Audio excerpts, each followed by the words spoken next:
আমি ভাৰতৰত্ন সুধাকণ্ঠ ডক্টৰ ভূপেন হাজৰিকা স্মৃতিকা সমিতি বিজনী মহকুমাৰ উদ্যোগত বিজনীবাসী ৰাইজৰ সহযোগত আমি সুধাকণ্ঠগৰাকীৰ ত্ৰয়োদশবাৰ্ষিক মৃত্যু দিৱস আমি আজি ইয়াত সুধাকণ্ঠ দেৱৰ প্ৰতিমূৰ্তিস্থলীত আমি উদযাপন কৰাৰ ইতিমধ্যে আমি প্ৰস্তুতি হাতত লৈছোঁ আৰু ইতিমধ্যে আমাৰ প্ৰথম কাৰ্যসূচী প্ৰতিমূৰ্তিস্থলীত বন্তি প্ৰজ্বলন আৰু মাল্যাৰ্পণ কাৰ্যসূচী ইতিমধ্যে হৈ গ'ল আৰু বন্তি প্ৰজ্বলক হিচাপে আমি আমন্ত্ৰণ কৰি আনিছিলোঁ বিজনী অঞ্চলৰ বিশিষ্ট শিল্পী তথা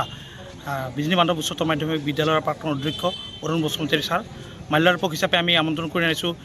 বিজনী অঞ্চলৰ এগৰাকী বিশিষ্ট শিল্পী কুঞ্জন ৰায় ডাঙৰীয়াক। গতিকে দুগৰাকী ব্যক্তিয়ে বন্তি প্ৰজ্বলন আৰু মাল্যাৰ্পণ কাৰ্যসূচী ইতিমধ্যে তেওঁলোকে সমাপ্ত কৰিলে। আমাৰ মূল বিষয় হ'ল যিহেতু ভাৰতৰত্ন সুধাকণ্ঠ ডক্টৰ ভূপেন হাজৰিকাদেৱৰ সৃষ্টিৰাজি, তেখেতৰ যি চিন্তা চৰ্চাৰে গোটেই বৃহত্তৰ অসমীয়া জাতি তথা ভাৰতবৰ্ষৰ চুকে কোণে, ভাৰতবৰ্ষ বুলি নহয় গতিকে বাংলাদেশ, নেপাল তথা আমেৰিকা বিভিন্ন অঞ্চলত আজি সুধাকণ্ঠগৰাকীৰ গীত মাতৰ কিন্তু চৰ্চা হোৱা আমি বিভিন্ন ছ'চিয়েল মিডিয়াৰ জৰিয়তে আমি দেখিবলৈ পাইছোঁ। গতিকে এইটো এটা শুভ লক্ষণ অসমবাসীৰ কাৰণে, আমি ভাৰতবাসীৰ কাৰণে এটা শুভ লক্ষণ। গতিকে এনেকুৱা এগৰাকী বিশ্ববৰেণ্য এগৰাকী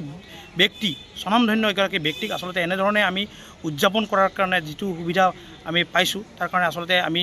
চিৰকৃতজ্ঞ। আৰু সুধাকণ্ঠগৰাকীৰ সৃষ্টিৰাজিক আমি যাতে নতুন প্ৰজন্মৰ মাজত যাতে বিলাই দিব পাৰোঁ, তেখেতৰ সৃষ্টিৰাজি যাতে তেওঁৰ কৰ্মৰাজিক আমি যাতে উঠি অহা প্ৰজন্মৰ মাজত তেওঁৰ আদৰ্শক আমি যাতে বিলাই দিব পাৰোঁ, এই চিন্তা চৰ্চাৰে আমি ভাৰতৰত্ন সুধাকণ্ঠ ডক্টৰ ভূপেন হাজৰিকা স্মৃতিকা সমিতি উদ্যোগত আমি এনেধৰণে বিভিন্ন ধৰণৰ কাম কাজ আমি ইতিমধ্যে আৰম্ভ কৰিছোঁ আৰু এই ধৰণৰ অনুষ্ঠানৰ জৰিয়তে যাতে আমি উঠি অহা প্ৰজন্মক আমি তেখেতৰ সৃষ্টিৰাজি তথা কৰ্মৰাজিক তেখেতৰ সৃষ্টিকৰ্মক তেখেতৰ মানে ছাত্ৰ ছাত্ৰীসকলৰ মাজত উঠি অহা নতুন প্ৰজন্মৰ মাজত যাতে আমি বিলাই দিব পাৰোঁ তেনেধৰণৰ প্ৰচেষ্টা ইতিমধ্যে আমি হাতত লৈছোঁ।